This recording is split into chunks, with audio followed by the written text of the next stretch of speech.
Hey, welcome back to my channel. This is your girl Sybil. Well, let me say this. I told you guys why February is self-love for me. And one of the biggest things that I do when it comes to showing myself some love, it's to not allow people to take me for granted. A lot of the time, I feel like people doesn't understand the saying that people taking them for granted. It's them allowing it to happen.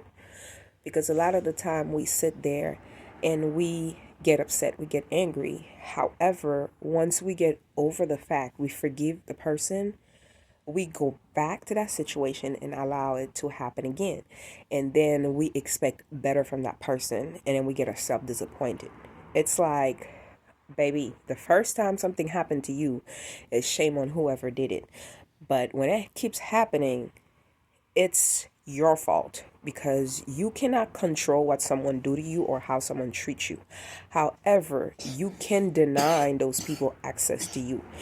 If you choose not to deny someone access because you miss someone, because you feel that it's against society for you not to be around that person based on that the title the person carries, that's you don't love you.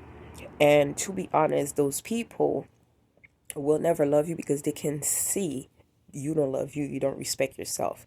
You have to understand, people will treat you as they see you treat yourself. So for you to be valuable to people, you have to hold yourself to a certain standard. And we tend to change our standard and boundaries based on a relationship, the relationship we have with somebody. No, your boundaries should not be set based on someone or based on the relationship you have with someone or the title that person holds in your life. Your boundaries, if they come from a place of self-love, they will be set to protect you.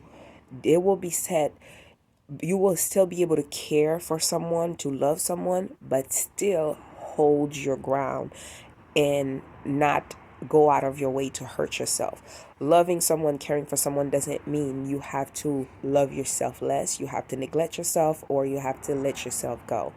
And a lot of the time, we tend to think we can remain in the same environment and we're gonna grow or we're gonna change, we're gonna do better. No, it doesn't work like that.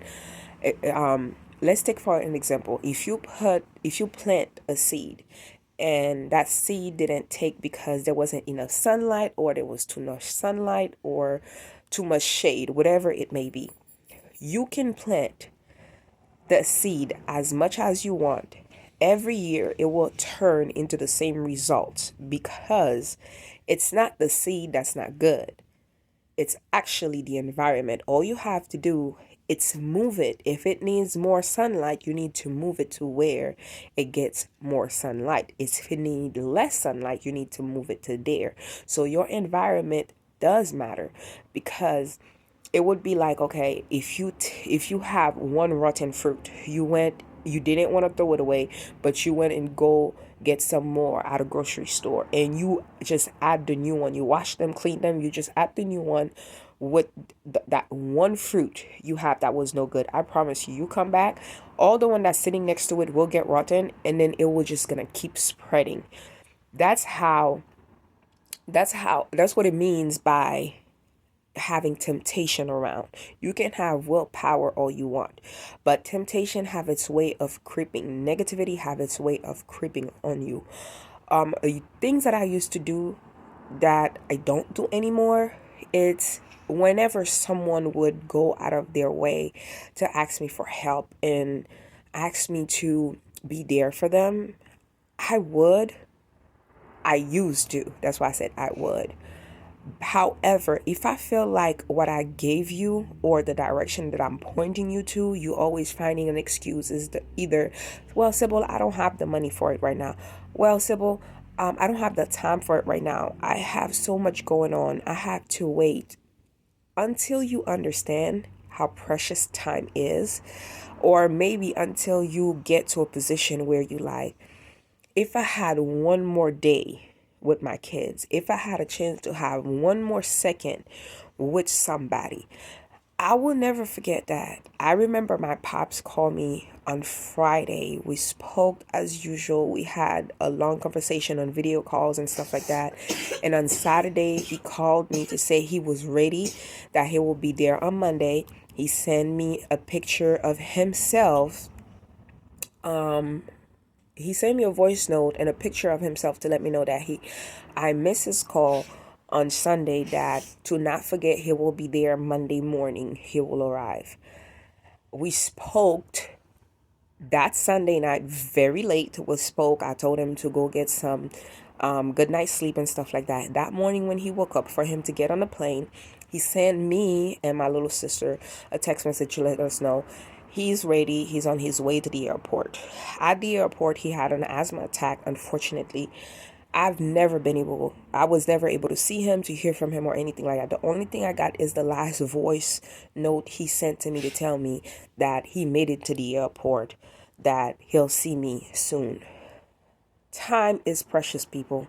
Time is really, really precious. And that's the same thing that happened with my father.